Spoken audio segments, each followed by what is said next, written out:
খবর শুনছেন WM Bangla news channel থেকে। দেশ ও বিদেশের খবর শোনাবো। আপনারা যদি নতুন হয়ে থাকেন তাহলে চ্যানেলটিকে সাবস্ক্রাইব করবেন।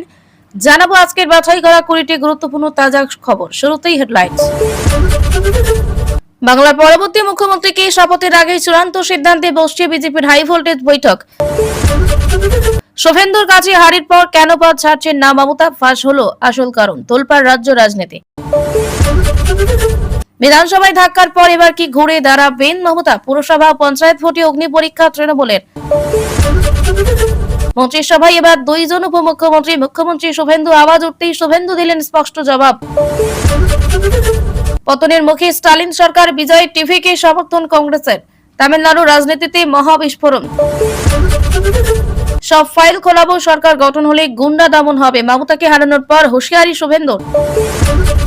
ভোট পরবর্তী হিংসায় 433 জন গ্রেফতার করা অ্যাকশনে পুলিশ। মমতা অভিষেকের নিরাপত্তা নিয়ে বড় বিবৃতি ডিজিপির। মুখ্যমন্ত্রী পদ কারো পৈতৃক সম্পত্তি নয়, পরাজয় স্বীকার না করায় মমতাকে কড়া নিশানা দিলীপের। আমেরিকার নতুন শান্তি প্রস্তাব ইরানের টেবিলে না মানলে বোমা মারার হুমকি ট্রাম্পের। অভিষেক অনেক লড়াই করেছে, দলের জয়ী প্রার্থীদের উঠে দাঁড়িয়ে সম্মান জানাতে নির্দেশ মমতার।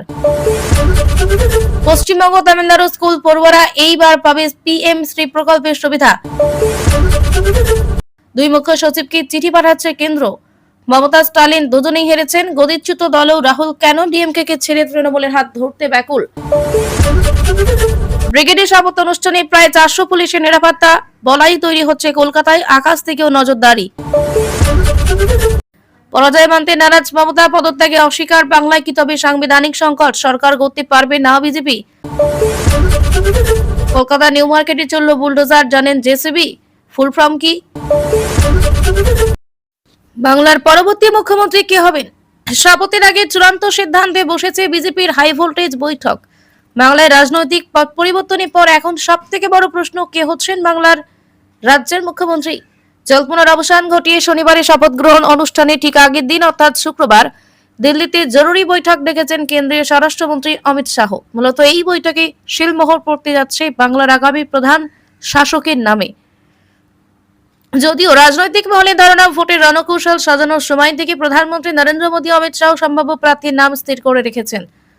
তবে গণতান্ত্রিক প্রক্রিয়া মেনে এবং দলের অভ্যন্তরীণ শৃঙ্খলা বজায় রাখতে কেন্দ্রীয় পর্যবেক্ষকদের উপস্থিতিতে পরিষদীয় দলের বৈঠকটি অত্যন্ত গুরুত্বপূর্ণ। নেতা নির্বাচনে গণতান্ত্রিক কাঠামো, কেন্দ্রীয় নজরদারি। বিজেপি যেহেতু একটি সর্বদলীয় দল, তাই শীর্ষ নেতৃত্বের সরাসরি নির্দেশের চেয়ে দলীয় কাঠামোর মাধ্যমে সিদ্ধান্ত নেওয়াকে বেশি প্রাধান্য দেওয়া হচ্ছে। শুক্রবারে এই বৈঠকে দলের নবনির্বাচিত বিধায়কদের মতামতের পাশাপাশি কেন্দ্রীয় পর্যবেক্ষকদের রিপোর্ট পর্যালোচনা করা হবে। মূলত সর্বসম্মতিক্রমে নেতা নির্বাচনের মাধ্যমে চূড়ান্ত নাম ঘোষণা করা হবে। এই প্রক্রিয়াটি দলের ঐক্যবদ্ধ ভাবমূর্তি বজায় রাখার জন্য একটি বড় পদক্ষেপ হিসেবে দেখা হচ্ছে। প্রশাসনের স্থিতিশীলতা ও সম্ভাব্য প্রভাব। মুখ্যমন্ত্রী নির্বাচনের ক্ষেত্রে শুধুমাত্র জনপ্রিয়তাই নয়, বরং প্রশাসনিক অভিজ্ঞতা এবং কেন্দ্র রাজ্য সমন্বয়ের ক্ষমতাকেও গুরুত্ব দিচ্ছে বিজেপি নেতৃত্ব। সঠিক নেতৃত্বের উপর নির্ভর করছে নতুন সরকারের গুরুত্ব শুরুর পথ। রাজনৈতিক বিশ্লেষকদের মতে অমিত শাহের এই জরুরি বৈঠকটি কেবল নাম ঘোষণা নয়, বরং সরকার গঠনের পরবর্তী রূপরেখা ও মন্ত্রিসভার বিন্যাস নিয়ে বিশেষ তাৎপর্য বহন করছে। আগামী 24 ঘন্টার মধ্যে পরিষ্কার হয়ে যাবে বাংলার ক্ষমতায় শীর্ষস্থানে শেষ পর্যন্ত কার অভিষেক হতে যাচ্ছে। শুভেন্দুর কাছে হারির পর কেন পদ ছাড়লেন না মমতা, ফাঁস হলো আসল কারণ। তোলপাড় রাজ্য রাজনীতি। বিধানসভা নির্বাচনে জয় পরাজয় নির্ধারিত হয়ে গেলেও সংঘাতের পারদ কিছুতেই কমছে না। ভবানীপুরে শুভেন্দু অধিকারীর কাছে পরাজিত হয়ে মুখ্যমন্ত্রীর পদ থেকে ইস্তফা দিতে নারাজ। উল্টে তিনি দাবি করেছেন, আমরাই জিতেছি, হারিনি। বিদায়ী মুখ্যমন্ত্রীর এই অনুর অবস্থানকে কেন্দ্র করে এবার ভাষায় নজিরবিহীন আক্রমণ শানালেন রাজারহাট গোপালপুর কেন্দ্রের জয়ী বিজেপি প্রার্থী তরুণজ্যোতি তিওয়ারি। মানুষ তাড়িয়ে দিয়েছে তাকে। বিজেপির এই লড়াকু আইনজীবী নেতা সব জানিয়ে দিয়েছেন বাংলার মানুষ এবার তৃণমূলকে সরাসরি প্রত্যাখ্যান করেছে। মমতা বন্দ্যোপাধ্যায়ের ইস্তফা না দেওয়ার সিদ্ধান্তকে কটাক্ষ করে তিনি বলেন, গোটা রাজ্য তৃণমূলকে তাড়িয়ে দিয়েছে। উনি নিজে হেরেছেন, দলও হেরেছে, তারপরেও কোন ভরসায় তিনি চেয়ার আঁকড়ে বসে আছেন। তরুণজ্যোতির দাবি, জনাদেশ আসার সঙ্গে সঙ্গে নৈতিকভাবে মমতার সরে যাওয়া উচিত ছিল। ব্যক্তিগত আক্রমণ তরুণজ্যোতির। এদিন মমতা বন্দ্যোপাধ্যায়কে লক্ষ্য করে রীতিমতো নির্লজ্জ তকমা দিয়েছেন তরুণজ্যোতি। সংবাদ মাধ্যমের সামনে ক্ষোভ উগরে তিনি বলেন, ন্যূনতম যদি লজ্জা থাকতো তবে পরাজয় নিশ্চিত হওয়ার পরই তিনি পদত্যাগ করতেন।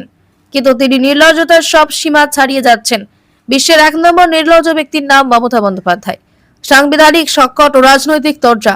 উল্লেখ্য, শুভেন্দু অধিকারীর কাছে হারের পর মমতা বন্দ্যোপাধ্যায় অভিযোগ তুলেছেন যে বিজেপি এবং নির্বাচন কমিশন ষড়যন্ত্র করে তৃণমূলকে হারিয়েছে।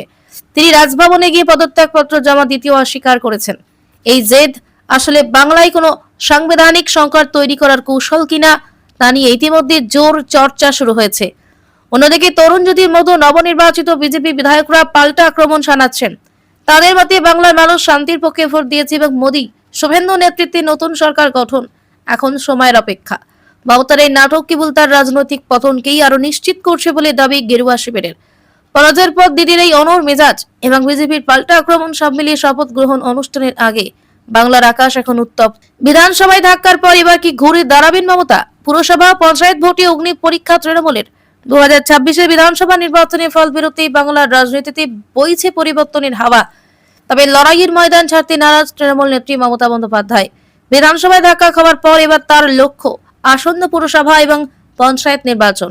রাজনৈতিক মহলের মতে এই দুই ভোটই হতে চলেছে মমতার প্রত্যাবর্তনের লিটমাস টেস্ট। বিধানসভা নির্বাচনে অনেক আসনে আশানুরূপ ফল করতে পারেনি শাসক দল। বিশেষ করে উত্তরবঙ্গ জঙ্গলমহলে বিজেপির দাপট তৃণমূলের কবলে চিন্তার ভাঁজ ফেলেছে। এই পরিস্থিতিতে দাঁড়িয়ে গ্রাম এবং শহর দুই স্তরে মানুষের সমর্থন ফিরে পাওয়া তৃণমূলের জন্য এখন অস্তিত্ব রক্ষার লড়াই। রাজনৈতিক বিশ্লেষকদের দাবি, বিধানসভা হারের পর কর্মীদের মনোবল চাঙ্গা করাই এখন মমতার প্রধান চ্যালেঞ্জ। পৌরসভা ভোটে শহর দখলের লড়াই। রাজ্যের একাধিক পৌরসভায় এই মুহূর্তে মেয়াদ উত্তীর্ণ হয়ে রয়েছে। বিধানসভা ফলে রেশ যদি পুরো ভোটে পড়ে তবে কলকাতার বাইরে অন্যান্য বড় শহরগুলোতেও তৃণমূলকে বড় কড়া টক্করের মুখে পড়তে হতে পারে। মধ্যবিত্ত ভোটারদের মন পেতে তাই এখন থেকে নতুন রণকৌশল সাজাচ্ছে কালীঘাট। পঞ্চায়েতকে ফিরবে হারানোর জমি। গ্রামীণ বাংলার নারী নক্ষত্র মমতার নখদর্পণে। কিন্তু সাম্প্রতিক বিধানসভা নির্বাচনে দেখা গেছে গ্রামের ভোটারদের একটি বড় অংশ তৃণমূলের থেকে মুখ ফিরিয়েছেন। পঞ্চায়েত ভোটে সেই জনসমর্থন পুনরুদ্ধার করতে পারলে 2029-এর লড়াই সহজ হবে বলে মনে করছে ঘাসফুল শিবির। মমতা বন্দ্যোপাধ্যায় কি পারবেন তার চেনা ছকে ফিরে এসে বিরোধীদের মাত দিতে, নাকি বিধানসভার মতো এখনই জমে ধরে রাখতে হিমশিম খাবে তৃণমূল? সেদিকেই তাকিয়ে গোটা রাজ্য। মন্ত্রিসভার এবার দুইজন উপমুখ্যমন্ত্রী। মুখ্যমন্ত্রী শুভেন্দু আওয়াজ উঠতেই শুভেন্দু দিলেন স্পষ্ট জবাব। 8ই মে কলকাতার গুরুত্বপূর্ণ বৈঠক অমিত শাহের। ওই দিন কেন্দ্রীয় স্বরাষ্ট্রমন্ত্রী অমিত শাহের নেতৃত্বে বিজেপির সব নির্বাচিত বিধায়কদের নিয়ে পরিষদীয় দলের গুরুত্বপূর্ণ বৈঠক ডাকা হয়েছে। বিজেপির অন্দরমহলে এক্সক্লুসিভ রিপোর্ট বলছে মুখ্যমন্ত্রী হচ্ছেন শুভেন্দুই। এমনকি সেই সঙ্গে বাকি কে কোন দপ্তর পেতে চলেছেন সেই পোর্টফোলিও মোটামুটি স্থির। তবে এদিন নন্দীগ্রামে শুভেন্দু কেই চায়, আওয়াজ উঠতেই শুভেন্দু দিলেন স্পষ্ট জবাব। প্রসঙ্গত বিজেপি সূত্রে খবর, দুইজন ডেপুটি সিএম পেতে পারে বাংলা। উত্তরবঙ্গ দক্ষিণবঙ্গ থেকে একজন করে অনগ্রসর সম্প্রদায়ের প্রতিনিধি পেতে পারেন দায়িত্ব। এদিন নন্দীগ্রামে শুভেন্দু স্পষ্ট বার্তা, উস্কানিতে পা নয়, উন্নয়নের প্রতিশ্রুতি পুনরায় জোর দিলেন তিনি। একই সঙ্গে বললেন অভিষেক প্রসঙ্গ এখন অপ্রাসঙ্গিক। নন্দীগ্রামে সফরে এসে তিনি বিজেপি নেতা শুভেন্দু অধিকারী এদিন উস্কানিমূলক রাজনীতি থেকে দূরে থাকার বার্তা দেন দলীয় কর্মীদের। হনুমানজি ও জানকীনাথ মন্দিরে পুজো দেওয়ার পর একটি স্ট্রিট কর্নার সভায় বক্তব্য রাখতে গিয়ে তিনি বলেন, কেউ উস্কানিতে পা দেবেন না, হিংসার পথে যাবেন না। পাশাপাশি দলীয় ইস্তেহারে উল্লেখিত প্রতিশ্রুতি অক্ষরে অক্ষরে পালন করা হবে বলে আশ্বাস দেন তিনি। আশ্বাস দেন ইস্তেহারে প্রতিশ্রুতি মতো অন্নপূর্ণা ভান্ডার প্রকল্প কার্যকর করা হবে। সেই সময় নন্দীগ্রামে কর্মী সমর্থকেরা আওয়াজ তোলেন, শুভেন্দুকে মুখ্যমন্ত্রী হিসেবে দেখতে চাই। যার জবাবে শুভেন্দুর স্পষ্ট উত্তর, কেন্দ্রীয় নেতৃত্ব ঠিক করবে। নন্দীগ্রামে মানুষের মুখে শুভেন্দুকে মুখ্যমন্ত্রী হিসেবে দেখতে চায় স্লোগান নিয়ে প্রশ্ন করা হলে শুভেন্দু বলেন, এ বিষয়ে সিদ্ধান্ত নেবে দলের কেন্দ্রীয় নেতৃত্ব। পাশাপাশি মুখ্যমন্ত্রী পদত্যাগ প্রসঙ্গে তিনি বলেন, সংবিধান অনুযায়ী সব সিদ্ধান্ত হবে। প্রসঙ্গ 21-এর পর 26-এর জায়ান্ট কিলার শুভেন্দু পরপর দুইবার হারিয়েছেন মমতা বন্দ্যোপাধ্যায়কে। তাই লড়াকু শুভেন্দুকে বিজেপির শীর্ষ নেতৃত্ব পশ্চিমবঙ্গের পরবর্তী মুখ্যমন্ত্রী হিসেবে বেছে নিচ্ছেন বলে সূত্রের খবর। 8 মে কলকাতায় এসে বিজেপির নির্বাচিত প্রতিনিধিদের নিয়ে নেপাউন কনভেনশন সেন্টারে বৈঠক করবেন কেন্দ্রীয় স্বরাষ্ট্রমন্ত্রী অমিত শাহ। জানা যাচ্ছে 8 মে কনভেনশন সেন্টারে হল 7 অডিটোরিয়াম হলে বিজেপির নবনির্বাচিত প্রতিনিধিদের মধ্যে কে কোন মন্ত্রী হবেন ঘোষণা করা হবে। এরপর নবনির্বাচিত মন্ত্রীদের নিয়ে বৈঠক করবেন স্বরাষ্ট্রমন্ত্রী। সেই কারণে আজ নিউটাউন কনভেনশন সেন্টার পরিদর্শন করেন বিজেপি সাংসদ সৌমিত্র খা। জ্যোতির্ময় সিং মাহাতো ছিলেন নবনির্বাচিত বিধায়ক শঙ্কর ঘোষ, বিমান ঘোষ। তারা নিউটাউন কনভেনশন সেন্টারে হল 5 এবং হল 7 অডিটোরিয়াম ঘুরে দেখেন। সবকিছু ঠিকঠাক থাকলে নতুন সরকারের শপথ গ্রহণ অনুষ্ঠান আয়োজিত হতে পারে ঐতিহাসিক ব্রিগেড প্যারেড গ্রাউন্ডে। বর্ণাঢ্য সেই অনুষ্ঠানে উপস্থিত থাকতে পারেন প্রধানমন্ত্রী নরেন্দ্র মোদী, অমিত শাহ, রাজনাথ সিং, নীতিন গডকরিরা। কবে শপথ? প্রথমে শোনা গিয়েছিল 9 মে হতে পারে শপথ, কিন্তু 9 মে বছর 25শে বৈশাখ পড়েছে, তাই কবিগুরুর আবেগ বনাম শনিবারের গেরো, এই দুটোই এখন বিজেপি। সেক্ষেত্রে শনিবারের পরিবর্তে রবিবারও হতে পারে শপথ। চূড়ান্ত সিদ্ধান্ত নেওয়া হবে আজ সন্ধ্যায়। পতনের মুখে স্টালিন সরকার, বিজয়ের টিভিকে সমর্থন কংগ্রেসের। তামিলনাড়ুর রাজনীতিতে মহাবিস্ফোরণ, দক্ষিণের রাজনীতিতে এক মহাপ্রলয় ঘটে গেল। দীর্ঘদিনের মিত্র ডিএমকের হাত ছেড়ে অভিনেতা বিজয় থালাপতির নতুন দল টিভিকের দিকে ঝুঁকল কংগ্রেস। তামিলনাড়ু বিধানসভা নির্বাচনে ঐতিহাসিক জয়ের পর এবার সরকার গড়তে মরিয়া বিজয়, আর সেই লক্ষ্যেই কংগ্রেসের সমর্থন চেয়েছিলেন তিনি। এই ঘটনায় কার্যত ভ্রমণের মুখে তামিলনাড়ু দীর্ঘদিনের ডিএমকে কংগ্রেস জোট। বিজয়ের বাজিমাত 108 আসনে জয়। রাজনীতিতে পা রেখে ছক্কা হাঁকালেন থালাপতি বিজয়। তামিলনাড়ু বিধানসভা নির্বাচনে তার দল টিভিকে 108টি আসনে জয়লাভ করে একক বৃহত্তম দল হিসেবে উঠে এসেছে। অন্যদিকে শাসক দল ডিএমকে মাত্র 59টি আসনে থমকে গিয়েছে, ক্ষমতা হারিয়েছে। এডিএমকে পেয়েছে 47টি আসন এবং কংগ্রেস ঝুলিতে এসেছে মাত্র 5টি আসন। ডিএমকে সরকারি মন্ত্রিসভার অর্ধেক সদস্য এবারে নির্বাচনে ধরাশয়ী হয়েছেন। কংগ্রেসের কৌশল বদল, বিজয়ের আবেদনে সাড়া।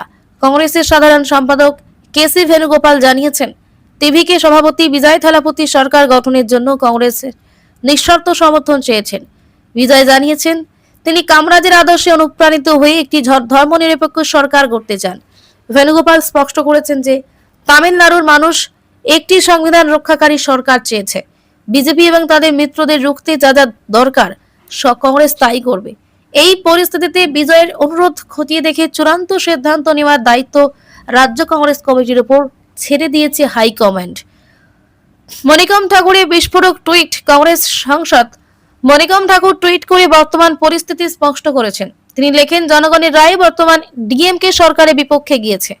আমাদের কোনো দোষ না থাকা সত্ত্বেও জোট সঙ্গী হিসাবে আমরা ক্ষতির শিকার হয়েছি। এখন বিজেপির নজর তামিলনাড়ুর দিকে। আমাদের সামনে প্রশ্ন একটাই, জনগণ যাদের প্রত্যাখ্যান করেছে তাদের পাশে থাকবো, নাকি যারা বিজেপির বিরুদ্ধে লড়াইছে তাদের সঙ্গে একজোট হব। তার এই বক্তব্য ডিএমকে জোটের কফিনে শেষ পেরেক বলে মনে করছে রাজনৈতিক মহল। রাজ্যপালের সবুজ সংকেত সরকার গঠন প্রসঙ্গে তামিলনাড়ু রাজ্যপাল রাজেন্দ্র বিশ্বনাথ আরলেখা সংবাদ সংস্থা ANI কে দেওয়া সাক্ষাৎকারে জানিয়েছেন, আমি টিভিকের কাছে একটি চিঠি পেয়েছি। আজ সন্ধ্যায় তারা আমার সঙ্গে দেখা করতে আসবে। তারা সংখ্যাগরিষ্ঠতার দাবি করছে এবং সরকার গঠনের জন্য আমন্ত্রণ জানানোর অনুরোধ করেছে। হ্যাঁ, বিজয়ের সঙ্গে আমার সাক্ষাতের কথা রয়েছে। খুব শীঘ্রই রাজ্যে নতুন সরকার গঠিত হবে। তামিলনাড়ু মসনদে এখন বিজয়ের বসা স্রেফ সময়ের অপেক্ষা।